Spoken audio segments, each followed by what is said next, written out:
E aqui ao meu lado, como todos os dias, a minha colega Lara Cursino, apresentando comigo este programa e mostrando as principais análises políticas e econômicas. Lara, seja muito bem-vinda.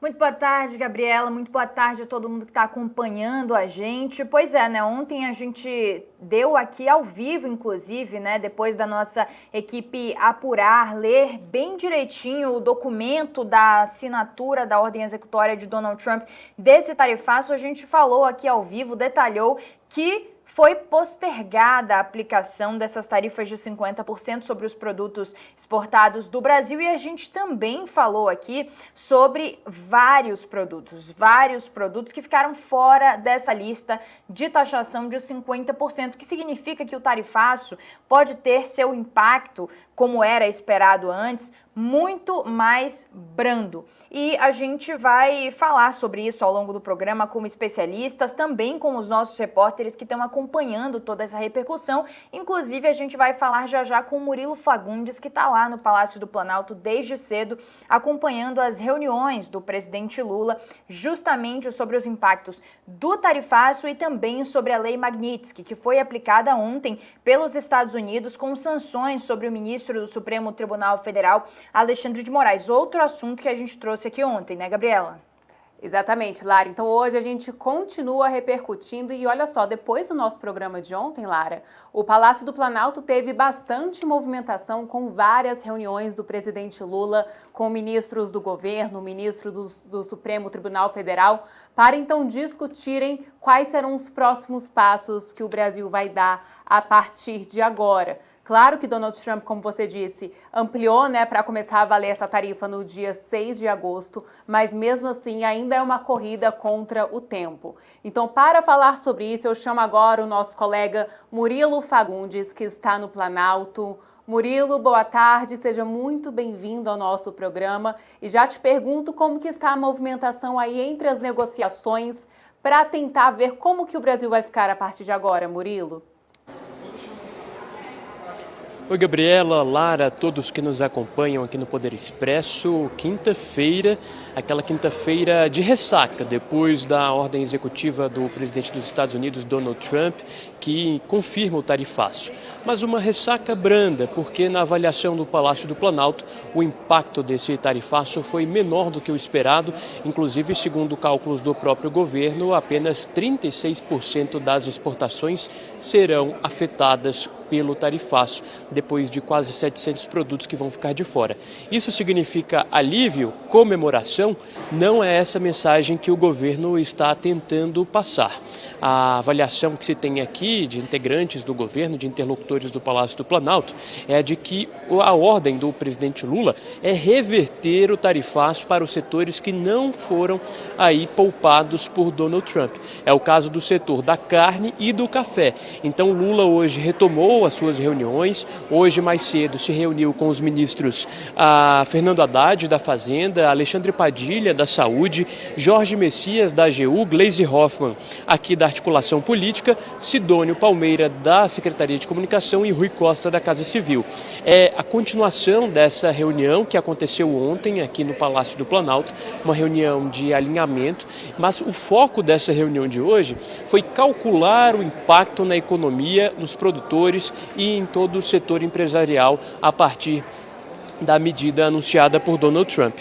A ideia é que o MDIC, o Ministério do Desenvolvimento, liderado por Geraldo Alckmin, que conduziu as negociações com a Secretaria de Comércio dos Estados Unidos, o MDIC só retome as negociações na segunda-feira.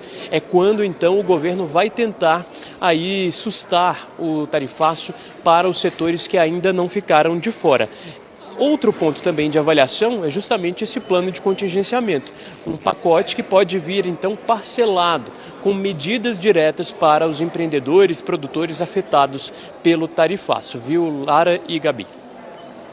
E Murilo, sobre a Lei Magnitsky, há alguma previsão também do governo brasileiro recorrer às autoridades americanas, à justiça americana para tentar reverter esse cenário? Como que estão essas expectativas? Olha, ontem à noite, é importante a gente destacar aqui, o presidente Lula se reuniu com ministros da Suprema Corte. Ele fez um convite aos integrantes do STF, tendo em vista ali a mensagem, né, de Donald Trump, e os ministros Gilmar Mendes, Cristiano Zanin e Luiz Roberto Barroso, atual presidente do STF, vieram ao Palácio do Planalto, estiveram com Lula. Para hoje à noite, o presidente Lula tem prevista uma nova reunião com outros ministros da Suprema Corte. Ainda não se sabe se haverá, por exemplo, a presença do ministro Alexandre de Moraes, que é o grande alvo do governo dos Estados Unidos. Ontem à noite, Alexandre de Moraes participou de um jogo de futebol, ali assistindo, ao jogo do Palmeiras com o Corinthians. Moraes, que é corintiano, a imagem dele rodou aí, vários locais, as redes sociais, e então a intenção é mostrar que ele não foi atingido ali, não se abalou com essa lei que a gente sabe priva uma série de acessos, aos bancos, ao sistema financeiro como um todo. Então a avaliação nesse momento é que Lula pretende ainda fazer algum contato, pretende ainda se entender como isso foi recebido pelo Supremo Tribunal Federal, e essa reunião está prevista para hoje à noite. Pois é, Murilo, e a gente resgata aqui, o posicionamento de Lula. Finalmente, a gente inclusive conversou ontem contigo sobre isso, Aqui você disse que o Planalto estava reunido justamente para decidir como o governo brasileiro se posicionaria não só sobre a assinatura do tarifaço por parte de Trump, mas também sobre a lei Magnitsky aplicada a Alexandre de Moraes. E Lula, então, publicou nas redes sociais a seguinte mensagem: sem soberania, o Brasil não existiria. Foi ela que nos trouxe liberdade e independência. E é ela que aparece em primeiro lugar em nossa Constituição, entre os demais princípios fundamentais. Soberania é a autoridade que um povo tem sobre seu próprio destino. É a capacidade de um país decidir seus rumos, proteger seus recursos, cuidar de seu território e defender seus interesses diante do mundo. Soberania é, para nós, o direito de construir uma sociedade livre, justa e solidária. Murilo, ao que me parece, mas queria a sua visão e queria que você trouxesse também se foi isso mesmo que foi decidido nos bastidores. Ao que me parece, o governo decidiu se posicionar, mas preferiu também adotar uma certa cautela. Por exemplo, sem tratar diretamente de assuntos como a lei Magnitsky ou mencionar nominalmente o presidente dos Estados Unidos, Donald Trump. E ainda assim se posicionar e também trazer à tona o assunto da soberania. Essa é a sua visão também? Foi isso que eles decidiram? Lara, na prática foi uma nota firme, mas cautelosa, exatamente. O presidente Lula faz uma defesa enfática do ministro Alexandre de Moraes, da Suprema Corte, faz uma defesa da soberania do país, mas diz que está aberto ao diálogo. Esse é o tom. O que a gente escuta aqui, Lara, e isso é muito claro, aqui no Palácio do Planalto. O que é comercial, econômico, isso é negociável. Agora, o que trata da justiça brasileira, o que trata do processo decisório relacionado ao ex-presidente Jair Bolsonaro, o que trata da democracia brasileira, isso não tem nem conversa.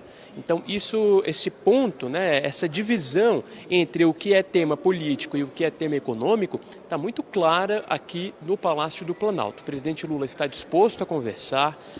Como a gente sabe, uma ligação entre dois chefes de Estado, como eu disse ontem, não é um processo simples, um processo em que um pega o telefone e liga para o outro, exige uma negociação, exige ali uma articulação do segundo, do terceiro escalão, mas Lula só vai negociar pontos econômicos e comerciais.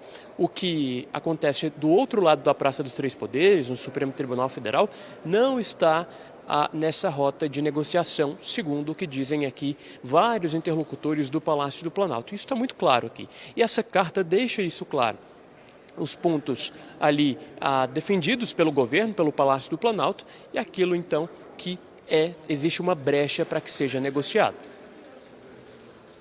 Murilo, a gente tem hoje, né, esse convite de Lula aos ministros do STF para uma reunião. Ontem, Cristiano Zanin, Gilmar Mendes e o presidente da Corte, Luiz Roberto Barroso, fizeram uma visita, né, ao Palácio do Planalto. A gente sabe o que foi tratado, com quem eles conversaram nessa visita ontem ao Palácio do Planalto, Murilo? Olha, essas reuniões, Lara, são tidas como informais, tá? A reunião que pode acontecer hoje ainda não está confirmada, o presidente apenas lançou convites, então ela está prevista e não confirmada. Ela é tratada aqui pela equipe do governo como uma reunião informal, tanto é que deve acontecer na residência oficial do presidente Lula. Então esses encontros são ali realmente muito reservados e não vem à tona, não costuma vir à tona o teor. Ontem, o que se sabe é que, ao virem aqui, Barroso, Gilmar e Zanin escutaram de Lula justamente esse ponto de perplexidade em relação às decisões do presidente dos Estados Unidos, Donald Trump.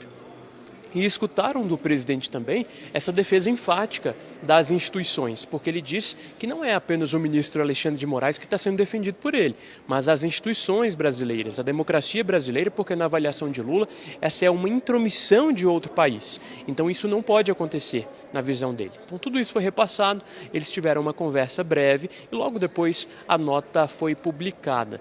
Óbvio que o presidente Lula recebeu de seus integrantes do governo algumas indicações, algumas sugestões para o que teria de haver na nota, mas essa mensagem então foi divulgada por um aval e por uma avaliação final do próprio presidente Lula. A nota saiu por volta de 9 da noite, como eu tinha te falado aqui à tarde, né? Houve várias pessoas ali reunidas com o presidente Lula para chegar a um ponto final, e esse ponto final foi essa nota que você acaba de ler, juntando os dois assuntos, tanto a lei Magnitsky contra o ministro Alexandre de Moraes, quanto também a questão da ordem executiva que impõe o tarifaço contra o Brasil. SBT News, o maior canal de notícias do YouTube.